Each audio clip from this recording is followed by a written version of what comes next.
राधे राधे, जय श्री कृष्णा। आप सभी का स्वागत है मेरे सच्चा प्रेम चैनल में। और माघ मास के प्रातः बेला में आप सभी का बहुत बहुत आनंद के साथ स्वागत करती हूँ। आज मैं माघ मास का 9वां अध्याय पढ़ूँगी। और जिस किसी को भी मेरी पौराणिक कथाएं अच्छी लग रही हों, पसंद आ रही हों, थोड़ी भी यूज़फुल हों, तो मेरे चैनल पर 1 से 8 अध्याय तक पीछे कथाएं मैं पढ़ चुकी हूँ। मेरे चैनल पर आप देख सकते हैं आके। माघ मास में प्रतिदिन प्रातःकालीन स्नान, दान, जप और कथा श्रवण करने का विशेष महत्व है।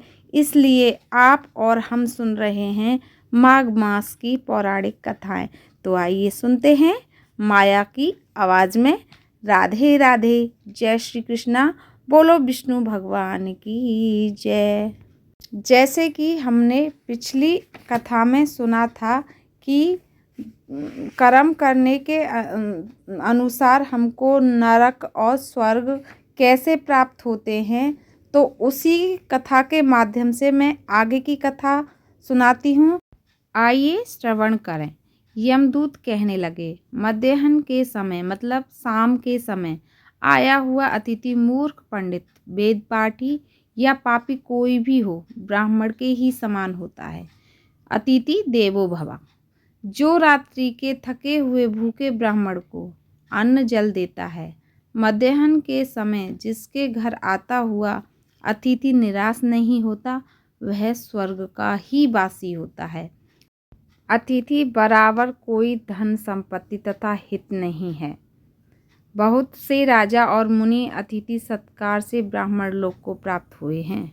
जो एक समय आलस से भी अतिथि को भोजन कराते, वह भी यमद्वार नहीं देखता। केसरी ध्वज से वैवस्वत देव ने कहा था कि जो कोई इस भूमि मतलब कर्म भूमि मृत्यु लोक से स्वर्ग लोक जाने की इच्छा रखता है, वह भी अन्न का दान करे। दूत कहता है कि यमराज कहते हैं मतलब अन्न के बराबर दूसरा और कोई दान नहीं होता। जो गर्मियों में जल, सर्दियों में ईंधन और सदैव अन्न का दान करते हैं, वह कभी यम के दुख नहीं उठाते। जो अपने किए हुए पापों का प्रायश्चित करता है, वह नरक को नहीं देखता, और प्रायश्चित न करने वाला मनुष्य नरक में ही जाता है।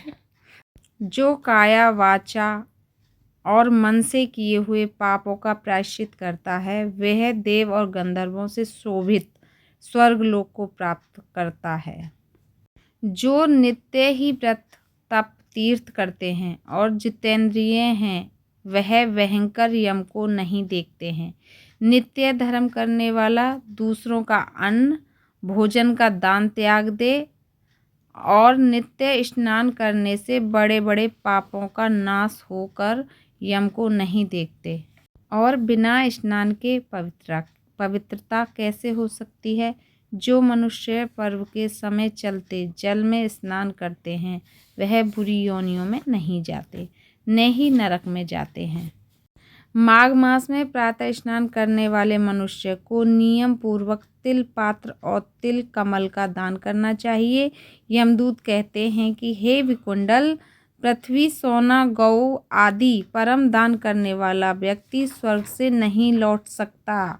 बुद्धिमान पुण्यतिथि, व्यतीत पात, संक्रांति आदि को थोड़ा सा दान करके भी हम बुरी गति को नहीं प्राप्त कर सकते।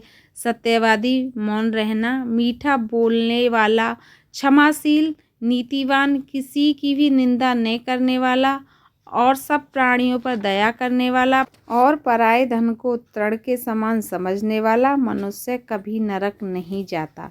ये था मेरा 9वां अध्याय, 9वें अध्याय की समाप्ति। और जिस को मेरी कथाएं अच्छी लग रही हों, थोड़ी सी भी किसी के लिए यूज़फुल हों, तो मेरी कथाओं को शेयर करें, लाइक करें, कमेंट करें और सब्सक्राइब करें। फिर मिलती हूँ मैं आगे किसी और कथा के साथ। तब तक राधे राधे, जय श्री कृष्णा।